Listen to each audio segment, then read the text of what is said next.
Halo, ketemu lagi dengan gua Eman Vigano. Lo tahu dong, kalau settingannya udah kayak begini, gua mau cerita apa? Betul, gua mau cerita kisah horor lagi nih. Sebenarnya tuh dari kemarin tuh gue banyak banget cerita horor. Cuman yang berkaitan sama Vespa tuh nggak banyak, jarang. Dan cerita horor ini nih baru bisa gue ceritain nih, gue harus survei dulu. Gue survei lagi ke lokasinya, kondisinya gimana. Karena gue nggak pengen nih teman-teman yang nonton ini nih, kalau ada yang lewatin tempat itu terus jadi ikutan ngeri, ya kan? Nah, gue mau ceritain kisah gue Vespa horor. Nah, ini nih bukan cerita katanya-katanya, tapi ini cerita gue pribadi. Kalau kata bahasa Inggrisnya mah based on true story. Jadi 20 tahun yang lalu gue tuh masih dapet di tempat kerja gue tuh shift malam. Gue pulang itu sekitar kelar kerja gitu ya, itu gue jam 1. Ya gue standby jam 2 lah. Nah, pas gue mau pulang ini kan biasa tuh teman-teman pada kumpul ya. Nah, itu tuh teman-teman pada suwe banget. Itu dia pada cerita tuh teman-teman ya. Pada cerita horor-horor. Ya hantu jeruk purut lah. Pokoknya yang kisah-kisah horor urban gitu deh. Wah, gue agak ngeri dong. Cuman kan namanya cowok-cowok ya nggak diberani-beraniin juga. Apalagi ada beberapa yang teman yang perempuan juga kan. Jadi ya sok-sok berani aja, sok iye aja. Nah, pilihan gue tuh cuman 2. Gue balik, cuman kalau balik jam 2-an itu arah menuju rumah gue tuh rawan banget. Zaman tahun-tahun segitu tuh masih banyak banget begal kalau pulang-pulang jam segitu ya. Nah, pilihan kedua, gue stay di kantor. Gue nginep tuh di kantor. Ntar pas subuh atau habis subuh udah mau terang, gue balik. Cuman gue males kalau balik udah mau pagi gitu, males. Karena habis begadangan, kalau pulang pagi tuh ngeliat matahari, mata sepet, ya kan? Mata pedes banget kalau kena matahari. Yang keduanya, gue males stay di kantor. Karena tempat istirahat gue nih, walaupun ada sofanya cakep gitu ya, itu agak-agak spooky juga. Dan gue ngalamin, teman-teman gue juga ada beberapa yang ngalamin. Di antara ceritanya tuh, jadi teman gue nih masuk nih ke tempat istirahat. Itu dia ketemu nih, teman gue ketemu si A. Ditegur lah, biasa basa-basi gitu kan, speak lah namanya ketemu teman kan. Udah, teman gue keluar nih. Pas teman gue keluar, teman gue ketemu sama si B. Si B nanya, lo habis dari dalam, ada siapa di sono? Ada si A. Lah si A, si B, wah merinding gue anjrit. Si B bilang, si A itu lagi jadwalnya libur. Ayo lihat ke dalam. Ada ke dalam tuh, berdua-duaan tuh temen gue sama si B. Di dalam ternyata si A nggak ada. Padahal itu jalur satu, pintunya tuh satu lewat situ doang, nggak ada pintu lain. Itu temen gue punya cerita. Kalau gue nih, yang gue pribadi pernah ngalamin tuh di ruang istirahat gue. Jadi gue tidur nih, istirahat gitu ya. Nah, gue nggak tahu nih apa gue rep apa gimana. Nih kalau lo mata lo merem gini ya, merem gini. Terus, nah lo kan pasti tahu dong nih, lo ikut merem ya, lo merem terus tangan lo gini ya. Nah, lo tahu kan tuh ada kayak bayangan di depan mata lo gitu kan. Gue pikir gue halusinasi apa gimana ya, gue melek nih. Apa sih nih? Gue posisi tidur ya, gue melek, bayangan putih berkelebatan di depan wajah gue. Gue tidur lagi aja. Gue tidur lagi, gue pikir kan, gue kecapean kali. Gue tidur, tapi ada lagi. Akhirnya nih gue kucek-kucek mata, gue melek. Bener itu ada depan mata gue. Gue langsung kabur ngibrit Dan itu bener tuh kayak yang di film-film tuh. Kalau ada yang film-film kan, aduh, kayak gitu-gitu, bener. Itu kalau orang saking takutnya tuh kayak begitu bener. Kaki lemes, ini nih lidah keluh tuh, jadi kayak gitu. Dari situ gue udah nggak mau lagi tuh nginep. Nah cuman kan ini masalahnya gue dilema nih. Gue pulang, gue takut sama begal, ya kan. Gue nginep di kantor gue agak-agak spooky kayak gitu. Teman-teman sih kalau lagi ngumpul bareng mah enak aja, ya kan. Nah itu teman-teman gue yang tadi pada cerita horor, mereka pada pulang, kurang ajar kan. Nah parahnya, mereka tim gue pas satu tim itu pulangnya pada ke Jakarta semua. Yang rute Tangerang gue doang, gue kagak ada barengan, kan suwe. Emang kadang-kadang kalau lagi di kantor nih, teman-teman gue juga kacau juga, hepleng juga. Itu kadang-kadang malah pada nantangin malah, ini ditaruhin kertas kosong. Zaman dulu tuh pakai mesin ketiknya, bukan pakai komputer, pakai mesin ketik tuh. Kalau mesin ketik yang IBM Canon itu udah kecanggihan tuh, yang masih yang petak masih pakai mesin ketik kayak begitu tuh. Itu malah ditaruh tuh di kertas. Malah bilang, lo kalau emang lo ada penunggu di sini, lo kerjain nih kerjaan gua, besok pagi udah beres ya. Kurang ajar banget tuh, anak-anak tuh kayak begitu. Singkat cerita, gue pulang lah, ya kan. Gue naik Vespa 1961 cepuk warna hitam. Lewat Tangerang kota mah, walaupun sepi, masih rame ya, gedung-gedung masih cihuy, masih gede-gede deh. Angkot-angkot masih ada seliweran 1-2. Ada beberapa kuburan yang harus gue lewatin. Kuburan pertama itu yang di pabrik Panarup tuh yang sebelah situ tuh. Itu nggak begitu ini deh ya, gue nggak begitu ngeri lah di situ, karena nggak jauh dari situ juga udah ada pasar tuh, pasar baru kalau nggak salah. Itu pasarnya tumpah, kalau sekarang udah rapi. Itu udah pasar baru tuh, jadi ke jalan, aur-auran ke jalan, jadi rame lah, banyak orang di situ. Jam 2-an itu udah mulai tuh, belum banyak sebanyak jam 3 jam 4, tapi udah mulai banyak. Gue tenang dari situ deh. Nah lewatin pasar, ini jalan raya Muhammad Toha nih ya kalau Tangerang tuh. Lewatin pasar itu ada kuburan lagi tuh, 2 kiri kanan.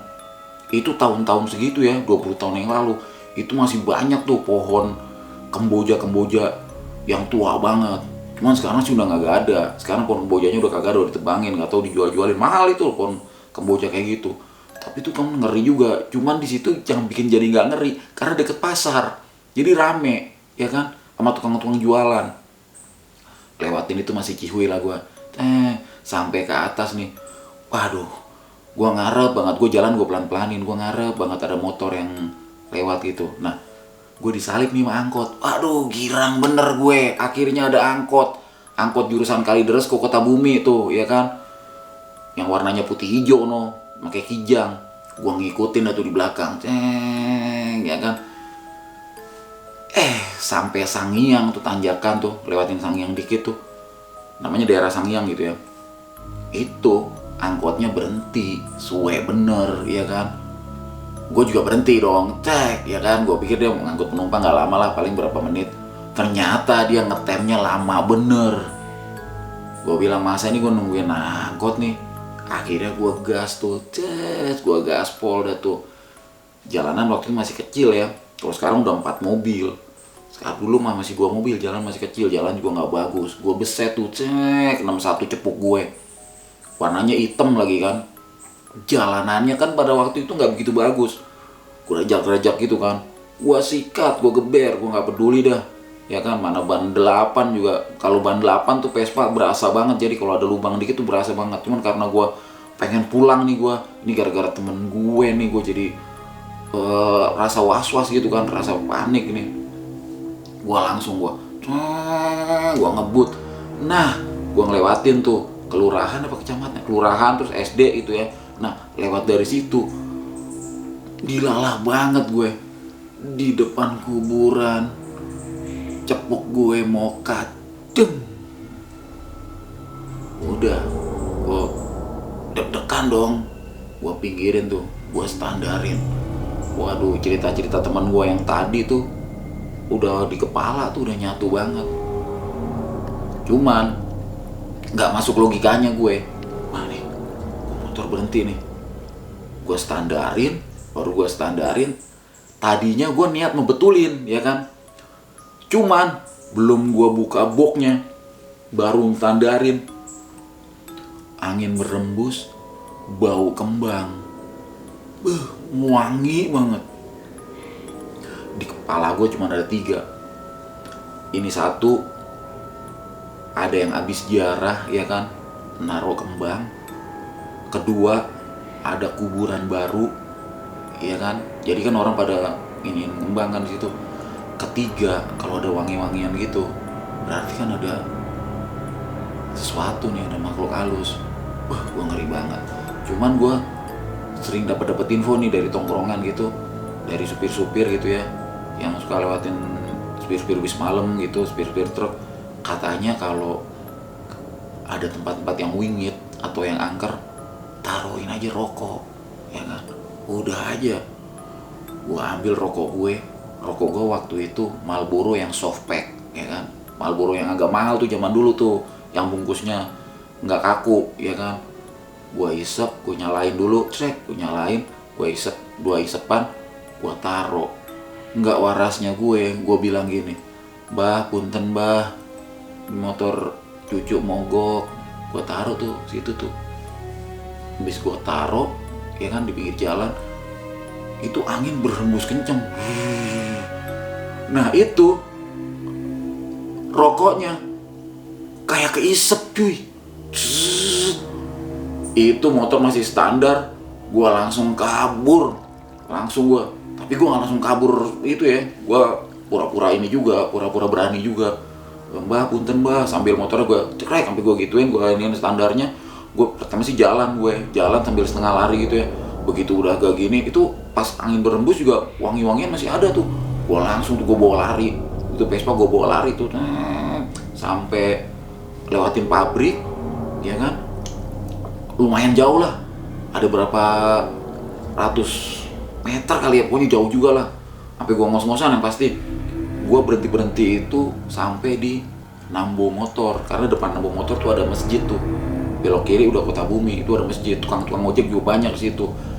Gue berhenti lah dekat tukang ojek dah, sambil biar ada temennya juga kan, jadi ada keramaian lah situ.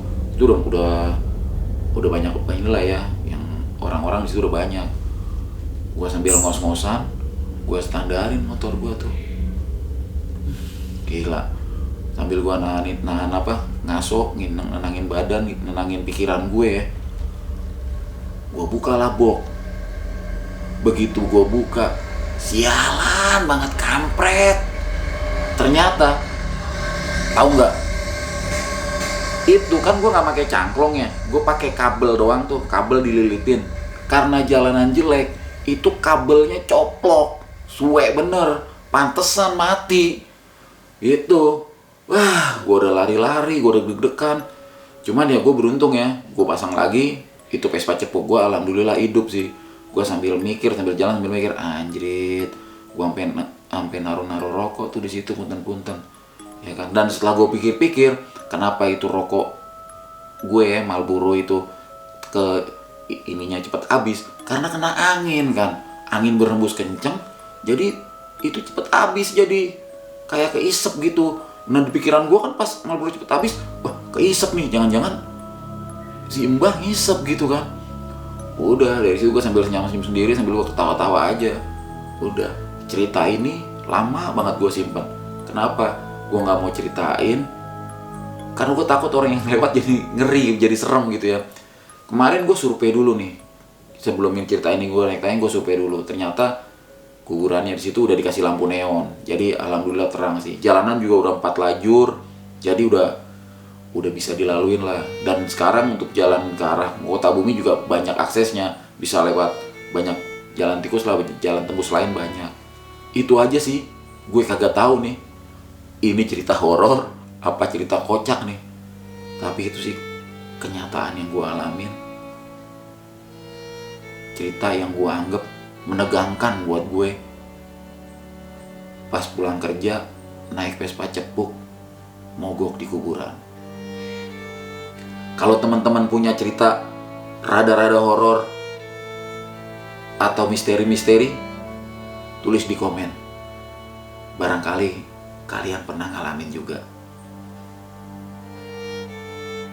yang demen sama tayangan ini, tombol jempolnya jangan takut-takut dipencet. Yang belum subscribe, buruan ya, di subscribe. Awas lo, dicegokin.